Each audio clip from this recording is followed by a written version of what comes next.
Est-ce qu'il y a des questions à poser? Vous êtes nombreux. Est-ce que vous avez des questions à nous poser? Oui. Oui, bonjour Jacques Massé. Par rapport à l'énorme travail que vous avez fait, notamment sur les quelques dizaines de propositions, d'un point de vue opérationnel et très concret, sur le vote à venir de la nouvelle loi antiterroriste, sur lequel il y a effectivement des compléments ou parfois des dissonances, notamment sur le statut par rapport au débat de la commission des lois de l'Assemblée des derniers jours, notamment sur le statut que pourrait avoir la structure de renseignement de l'administration pénitentiaire, sur lequel il y a des divergences aussi à l'intérieur même du gouvernement. Est-ce que vous vous êtes fixé des objectifs pour proposer à vos collègues d'accompagner le débat que vous aurez au Sénat sur quelques amendements ciblant certaines de vos propositions? Alors, on n'en est pas là, c'est-à-dire que ce rapport, il est sur la table.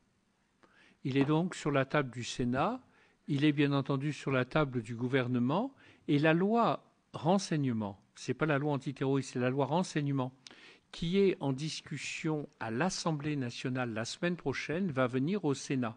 Nous, on fait des propositions complémentaires dans notre rapport, elles sont sur la table, et bien entendu, chacun pourra les traduire en amendements. Hein. Nous avons fait notre travail là, et nous espérons qu'il sera utile. Et pour qu'un rapport soit utile, c'est pas mal s'il se traduit par des propositions de loi ou par des amendements. Oui. Et d'autres questions? Madame Carry.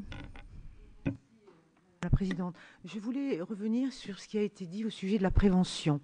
Effectivement, nous sommes un certain nombre à avoir proposé des amendements qui n'ont pas été retenus ou que nous avons retirés en cours de discussion. Non pas que le rapporteur n'ait pas accordé suffisamment d'importance à la prévention, mais par exemple, moi j'avais présenté des amendements sur la question de la lutte contre les discriminations, Esther Benbassa sur le décrochage scolaire, et puis j'en oublie quelques-unes. Mais parce que moi je considère que si ce problème de radicalisation existe, c'est parce qu'il y a au niveau mondial une humiliation des musulmans, et il y a une double frustration, qui est la frustration personnelle quand on n'est pas dans l'emploi, quand on se sent ghettoisé, discriminé. Et parce que je considère aussi que Daesh recrute plus que les entreprises françaises. C'est peut-être difficile à entendre, mais c'est une réalité. Alors, ces amendements ont été retirés, non pas au motif que notre rapporteur n'y attachait pas d'importance, mais c'est surtout parce que le président du Sénat, Gérard Larcher, travaille à la demande du président de la République à un rapport sur ces problématiques. Voilà, je tenais à apporter cette précision. Esther Benbassa.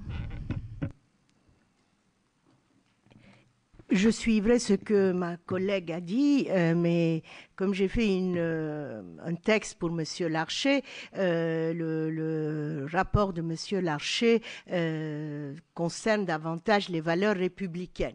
Donc, c'est pas tout à fait ce que nous avions proposé. Moi, je le dis ouvertement, je vous remercie pour votre attention. Vous avez mis un encadré, mais moi, je continue à croire qu'aujourd'hui, le problème des discriminations, du décrochage scolaire, de la réorganisation de l'islam, la formation du personnel du culte, la question des banlieues, tout cela est aussi important que les suggestions de répression et autres. Je tiens à dire qu'un rapport comme celui-là aurait dû accepter également ces amendements parce que, enfin, on ne devient pas, je ne suis pas d'accord, Monsieur le Président, on ne devient pas terroriste quand on a fait des hautes études. Hein, moi, je suis prof à la fac, je n'ai pas vu des étudiants musulmans devenir terroristes dans mon milieu. Bon, qu'il y ait quelques-uns, d'accord. Mais vous savez bien que tous, ils ont le même itinéraire, quasiment. Alors, comme l'a dit ma collègue Bariza Chiari, qui connaît très bien ces questions, je dirais que cet itinéraire est lié quand même à une histoire. Et cette histoire est dans les quartiers, dans la ruralité abandonnée, etc. Enfin, voilà, je tenais à le dire ouvertement parce qu'avec la répression, je ne crois pas qu'on arrivera à donner un idéal aux jeunes personnes françaises, musulmanes, qu'on a laissées au bord de la route. La même chose pour des jeunes qu'on a laissés aussi en zone rurale. Vivre dans le manque de culture, sans encadrement. Regardez un petit peu ces zones. Il n'y a pas de centre culturel, il n'y a pas de bibliothèque, il n'y a rien. Alors s'il y a des djihadistes, nous les avons également un peu fabriqués, j'entends, notre société. Merci pour votre écoute. Est-ce qu'il y a d'autres questions, s'il vous plaît? Un mot de précision. Je suis d'accord avec ce que dit Esther Benbassa, bien sûr. Il y a beaucoup de facteurs. Mais vous voyez bien que la difficulté, on a vraiment la prévention, je l'ai dit, je le redis, et c'est le premier point du rapport et c'est le plus développé. Donc la prévention est nécessaire. Mais il est difficile, dans le cadre qui a été le nôtre, de faire un rapport sur les quartiers en difficulté, la ruralité abandonnée. Parce que dans ce cas-là, on va faire un rapport. J'explique pourquoi moi je n'ai rien contre. J'ai fait assez de rapports sur les quartiers en difficulté, sur les villes de ce pays. Il y en a beaucoup comme ça. Mais on va faire un rapport sur les maux de la société française. Et il est clair, mais oui, et il est clair que les maux de la société française engendrent notamment cela. Maintenant, une fois qu'on a dit cela, il est très difficile de prouver des causalités mécanistes. C'est-à-dire qu'il y a des facteurs, tout à fait. J'ai dit que le fait d'être dans certains contextes en prison, c'était un facteur très lourd. Le fait d'être dans certains quartiers, assurément. Le fait d'être dans certaines zones abandonnées, certainement. Mais on trouve des tas de gens dans ces quartiers, dans ces zones abandonnées, qui heureusement n'entrent pas, ne partagent pas le djihadisme. Il y a aussi, vous savez, ce que nous ont dit beaucoup de gens, des conditions psychologiques de recherche d'idéal. Le fait, alors bien entendu, moi je dis, mais enfin, l'idéal, aller décapiter des gens, quel idéal? Mais on m'a expliqué, certains des gens, des chercheurs, des sociologues que nous avons reçus, des psychologues, nous ont dit, il y a des problèmes de sens, de gens qui trouvent que ça n'a pas de sens, qu'ils sont là, qui ne servent à rien, qui n'ont pas d'utilité, et qui sont très sensibles à ce phénomène d'aller ailleurs, d'aller voir, de vivre une aventure, d'être reconnu. Et puis aussi, il y a des facteurs, vous savez que Daesh verse un salaire. Il y a aussi un sujet qu'on aurait pu davantage développer, je le dis, c'est la situation des femmes. Il y a des femmes qui vont avec idéal vers la Daesh et qui reviennent en disant on a surtout fait la vaisselle. Mais elles ont eu un salaire. Non, mais c'est des choses concrètes, mais qui jouent un rôle. De même, on aurait pu s'étendre sur ceux qui reviennent.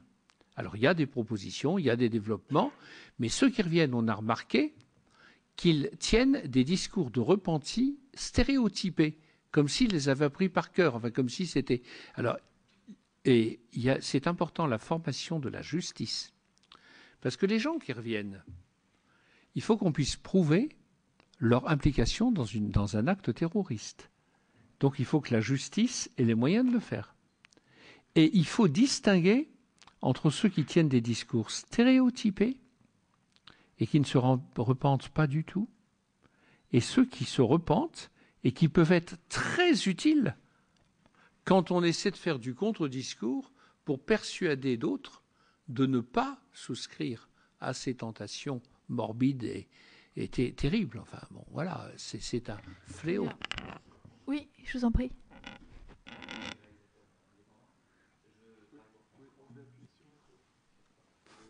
Ah oui. Une petite truc rouge. Rouge là, c'est ça. Oui, donc je suis Stéphane Bantura, je suis réalisateur. Je prépare un documentaire pour France 3 sur l'affaire Kouachi et Koulibaly.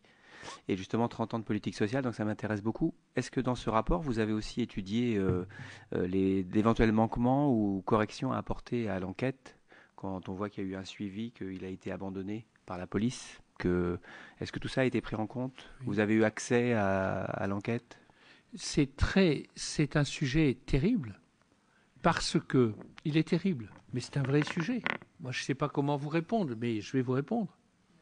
Il y a des. C'est pourquoi la première chose, c'est de mettre en place ce fichier des personnes condamnées pour terrorisme, parce qu'il y a des gens qui sont condamnés et qui deviennent des sujets dormants.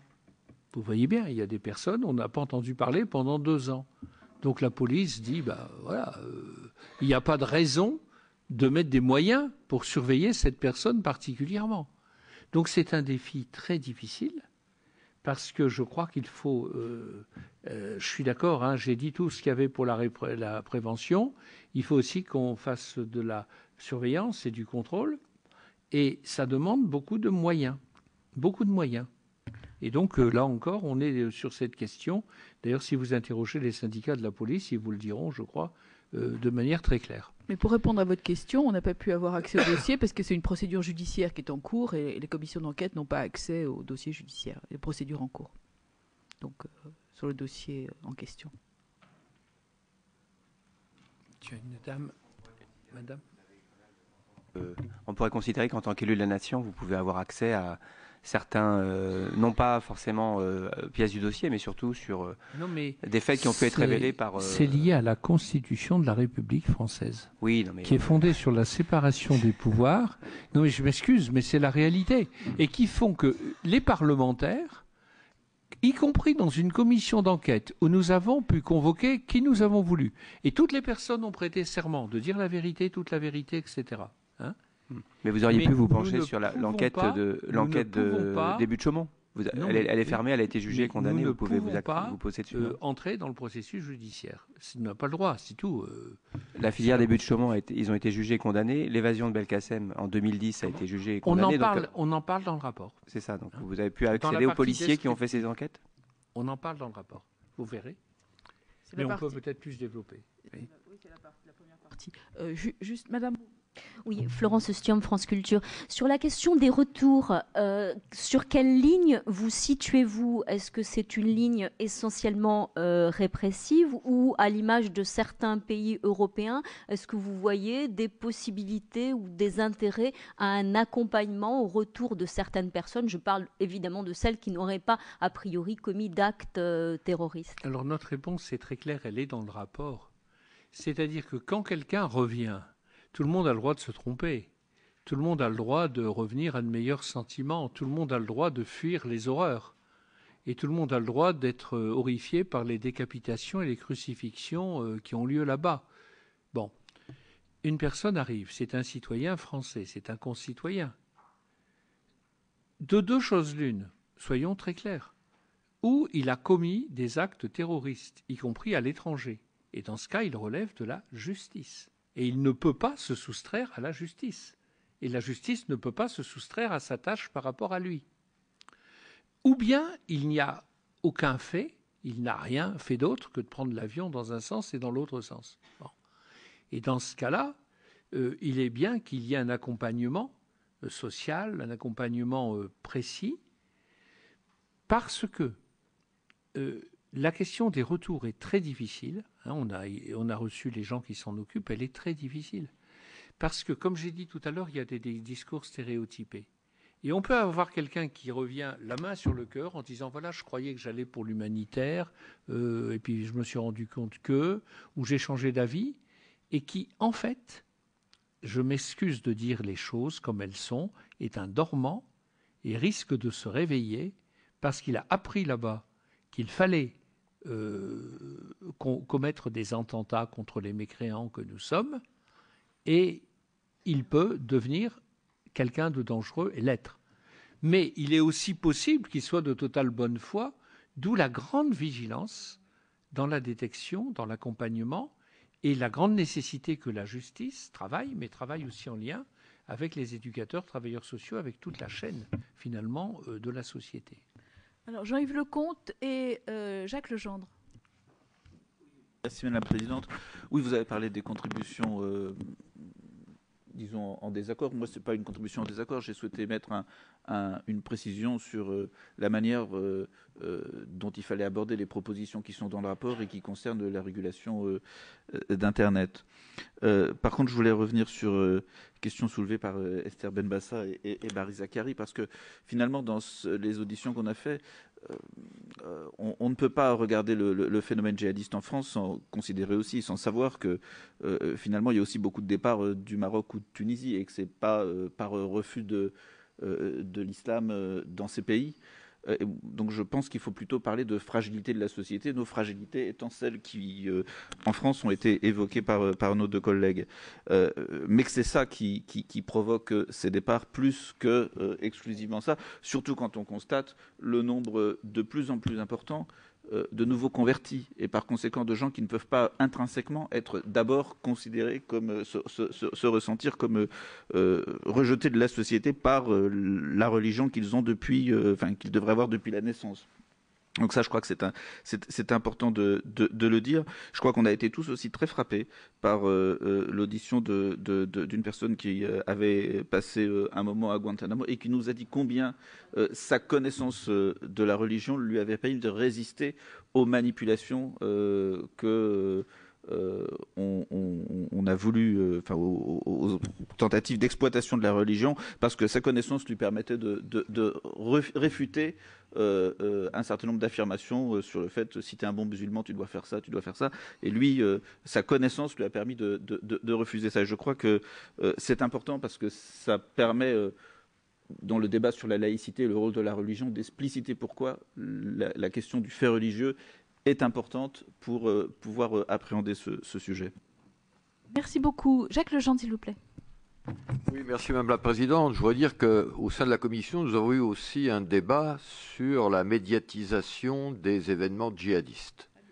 Nous l'avons abordé avec beaucoup de circonspection parce que nous sommes extrêmement attachés à la liberté des médias, bien évidemment.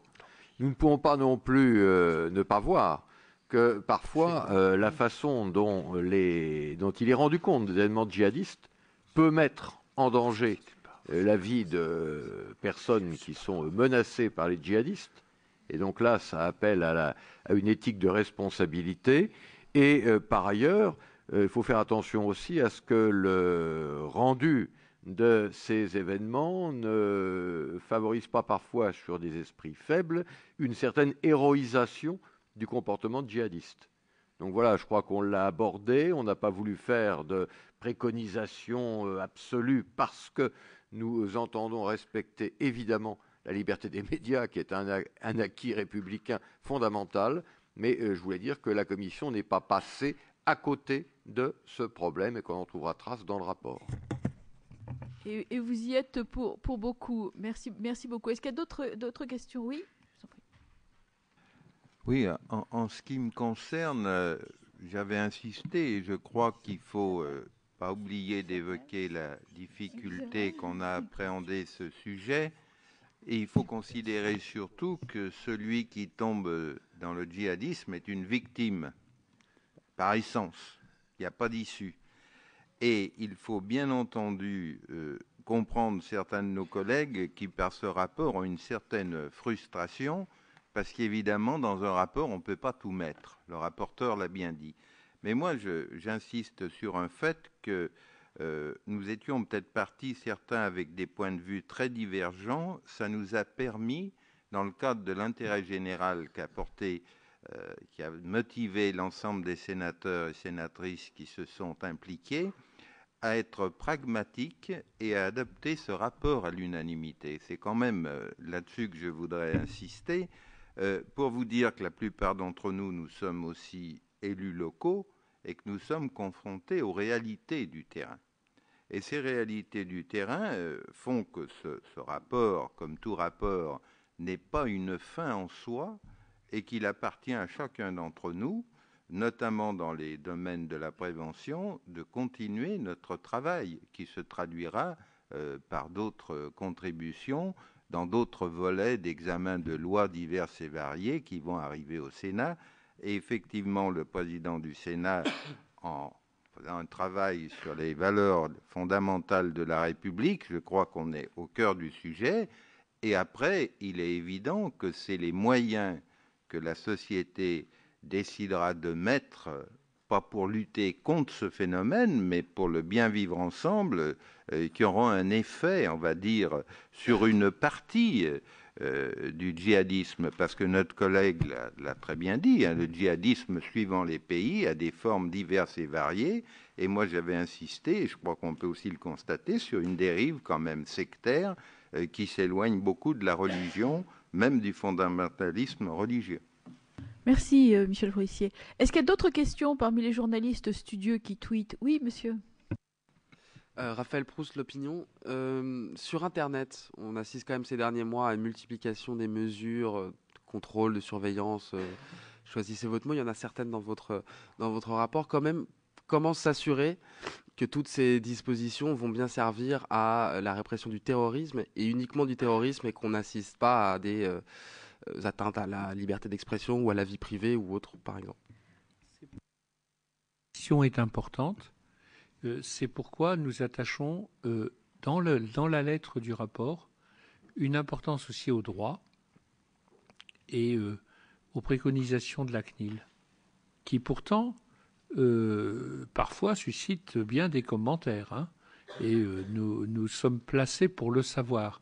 Lorsque nous faisons une loi sur le renseignement, il faut tenir les deux bouts de la chaîne. Il faut que le renseignement fonctionne parce que c'est une des conditions de notre liberté. Et il faut que nous gardions nos libertés. Bon, voilà.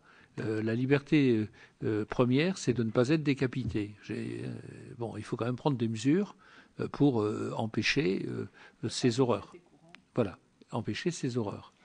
Non, mais pas à Paris, mais dans d'autres pays. Hein, et puis de ne pas être assassiné. Ça, qu'est-ce que vous voulez? Quand on voit ce qui s'est passé, vous savez, nous avons reçu hier Monsieur Essebsi, qui est un grand homme, président de la Tunisie, et qui, lui, nous a parlé des 2000 Tunisiens qui sont à Daesh, hein, et qui nous a expliqué aussi les raisons. Et effectivement, il y a des raisons qui tiennent au chômage et au chômage des diplômés. Et là, bon, hein, mais vous avez raison, il ne faut pas que l'on tombe dans des systèmes où on utiliserait cela pour empêcher la communication sur Internet. Maintenant, sur Internet, vous savez, moi j'ai souvent dit, Internet ne peut pas être un espace de non-droit. Si dans votre journal vous publiez l'apologie du terrorisme, vous allez être poursuivi en raison du code pénal. Si quelqu'un fait la même chose sur une publication Internet, ça doit être la même sanction. Simplement, on a besoin de règles européennes dans cette affaire, parce que le phénomène est mondial, et il faudra une régulation mondiale, à mon avis. Donc, d'où l'idée, ce qu'on dit sur les cyber-paradis. Mais pour arriver à une régulation mondiale, qui est peut-être utopique, mais bon, ça préoccupe beaucoup de pays dans le monde, il faudrait d'abord qu'on ait un môle européen, avec des règles européennes, qui nous permettront de peser aussi au niveau international. Bon, nous observons un certain nombre, on s'est partagé sur les voies de l'article 9 de la loi du 13 novembre. Certains d'entre nous l'ont voté, d'autres pas. De ce point de vue-là, je crois qu'on gardera notre liberté. En ce qui concerne Internet, c'était des préconisations globales. Mais si le texte arrive avec le même type de préconisation, on aura la même position, je pense, que pour la loi du 13 novembre. Est-ce qu'il y a d'autres questions? Oui, je vous en prie. Petite question rapide. Bonjour, François Vignal, publicsena.fr. Vous proposez l'augmentation des moyens humains. Est-ce que vous avez estimé le coût des différentes propositions de ce type? Non, on ne l'a pas fait. Mais on aurait peut-être dû le faire, hein, présenter la facture globale du rapport. C'est vrai que ça coûte, et que ça coûte sensiblement. Mais notre seule réponse, enfin, on peut le faire, hein. C'est pas si compliqué puisqu'il s'agit surtout de moyens humains, donc c'est assez facile de voir combien coûte un fonctionnaire, bon, avec les charges, etc. Simplement, si on présente ça, vous voyez, on est un certain nombre ici, il y a différents partis présents. On n'est pas tous fanatiques de l'augmentation des dépenses publiques. On est certains à penser qu'il faut maîtriser les dépenses publiques. Je me tourne de tous les côtés. Néanmoins, il y a des priorités. Et pour nous, c'est une priorité. En tout cas, les quelques dépenses qu'on demande instamment dans ce rapport, à notre avis, sont pleinement justifiées par une question qui est vitale. Oui, juste un mot. Les moyens, naturellement, sont à dégager au niveau national, à n'en pas douter, notamment le renforcement des services de renseignement territoriaux, qui, vous l'avez compris, ce renforcement est vraiment fondamental en termes de renseignement. On est à la base de ce que l'on peut faire. Mais il y a d'autres moyens qui peuvent être dégagés aussi au niveau européen. C'est la raison pour laquelle nous avons insisté sur la mutualisation d'un certain nombre d'actions, notamment par exemple la surveillance des sites sensibles. Pourquoi faut-il le faire exclusivement chez nous? D'ailleurs, nous avions reçu à l'époque les différents partenaires qui avaient accepté d'être auditionnés ici. Ils avaient mis l'accent sur la nécessité d'une régulation aussi internationale, européenne à tout le moins, d'Internet.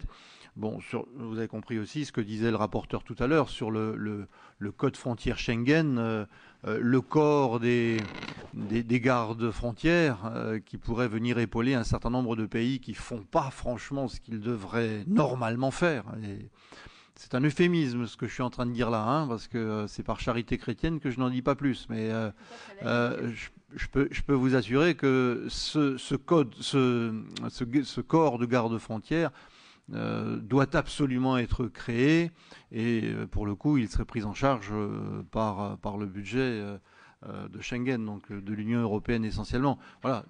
Et on sait aussi, je dirais, en plus de ce qu'a dit le rapporteur tout à l'heure, on sait aussi axé sur un certain nombre de mesures qui, franchement, coûtent pas cher. Mettre en œuvre des task force partout, comme l'ont fait les États-Unis, ça coûte pas cher, si ce n'est que d'essayer de mettre ensemble, pour travailler ensemble, des gens dont la culture n'est pas spécialement de travailler ensemble. Voilà.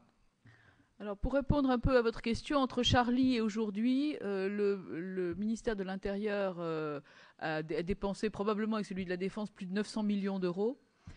Quand vous parlez d'augmentation des personnels, il y a aussi une augmentation, je dirais, entre guillemets, qualitative, c'est-à-dire de gens formés, à la fois en matière de haute technologie, en matière de surveillance, et formés à ces phénomènes de radicalisation et éventuellement d'intervention. Donc il y a aussi un problème de formation de ces personnels.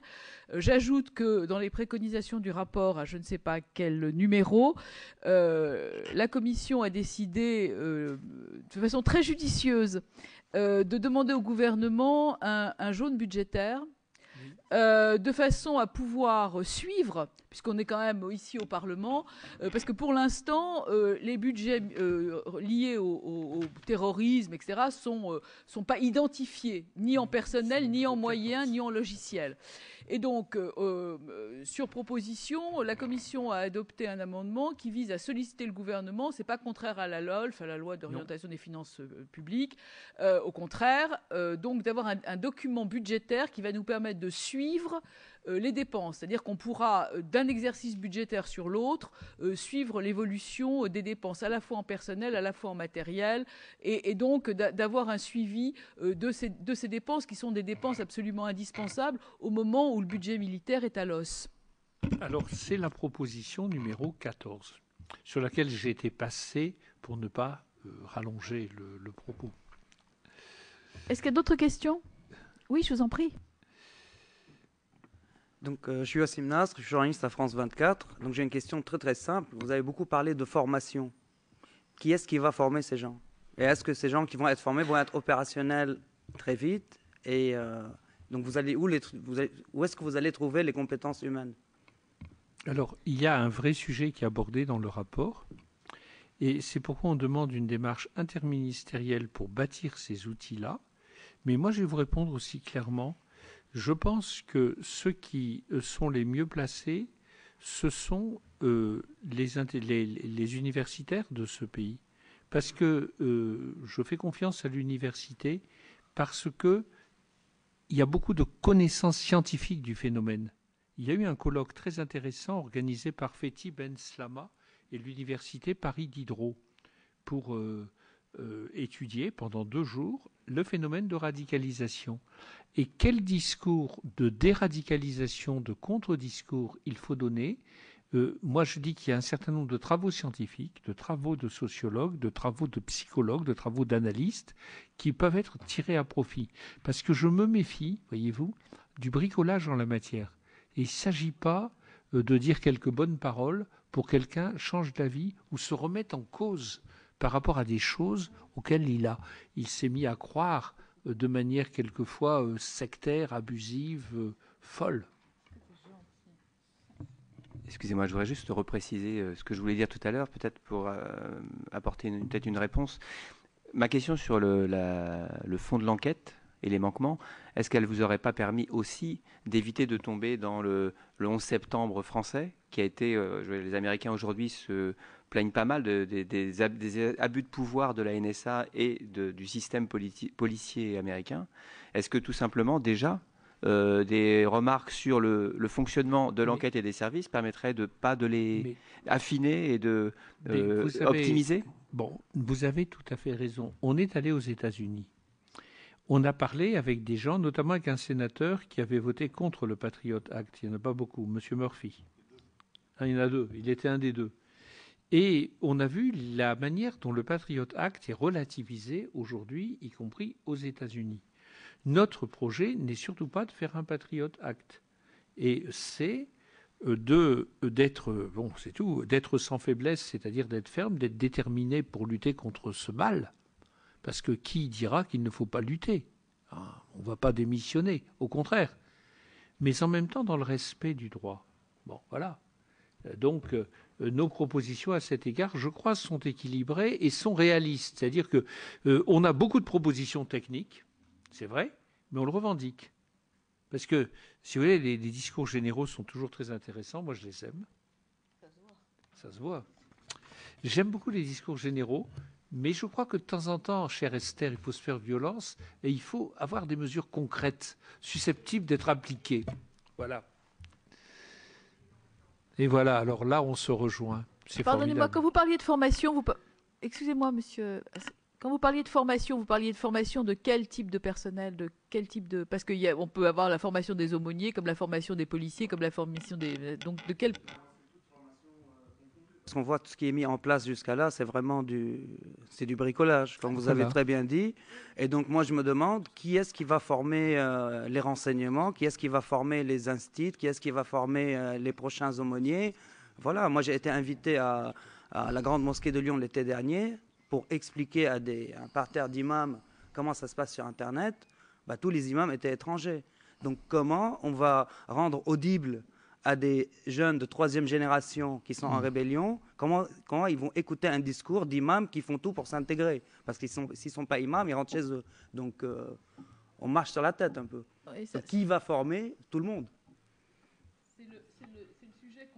C'est le sujet qu'on avait évoqué d'ailleurs en commission avec le formateur des aumôniers national qui était venu pour nous expliquer qu'il avait lui les moyens en hommes potentiel d'avoir des aumôniers français, il pouvait en avoir 500 immédiatement, que ce qui lui manquait, c'était à la fois un statut de l'aumônier et à la fois un budget. Alors évidemment, on se heurte à la loi de 1905, et c'est lui qui nous avait soufflé la filière halal qui pouvait servir en étant ponctionné, à avoir des financements pour financer la formation et le statut et la rémunération des aumôniers qui sont nécessaires à condition qu'ils soient bien formés, puisque notamment Cosco Kovar nous a bien expliqué à longueur de rapport que les aumôniers qui étaient en prison aujourd'hui, qui travaillaient en prison aujourd'hui plus exactement, étaient des aumôniers, je dirais, d'une autre génération qui ne pouvaient absolument pas répondre aux besoins d'abord ni en nombre ni en qualité entre guillemets de ce qui était nécessaire, simplement parce qu'ils n'étaient pas formés à cette génération de gens incarcérés et à leurs problématiques, et que donc ils ne répondaient pas aux besoins, et donc ils n'étaient ni en nombre ni en qualité suffisant pour répondre à cette question. Et c'est un des grands problèmes. Mais il y a une université de formation des aumôniers en France, et il faut absolument l'aider. C'était aussi une des questions que nous avons abordées sans que le lissage a passé. Pierre Charon m'a demandé la parole. Ah, je croyais. Oui, Sarah Aloukon.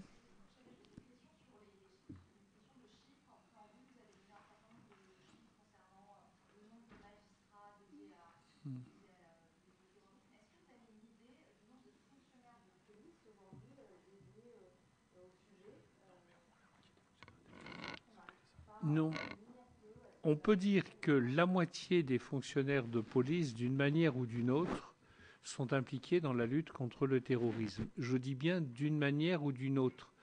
Mais c'est difficile parce que c'est difficile de distinguer, vous voyez bien, dans les fonctionnaires de la DGSI ou du SCRT, y compris, on pourrait dire, dans ceux, bien que ce ne soit pas la police, de la DGSE, qui s'occupe du terrorisme et qui s'occupe d'autre chose. Le problème de la gendarmerie aussi, ils sont multifonctions. Hein, voilà. Donc c'est très difficile de répondre à votre importante question. Je vous prie de m'en excuser. Est-ce qu'il y a d'autres questions? Bon, alors écoutez, il va me rester à vous remercier d'avoir été patient. Remercier encore nos administrateurs qui ont fait un travail remarquable et espérer que ce rapport sera lu et sera complété forcément par des mises en pratique. Merci beaucoup et bon après-midi à vous.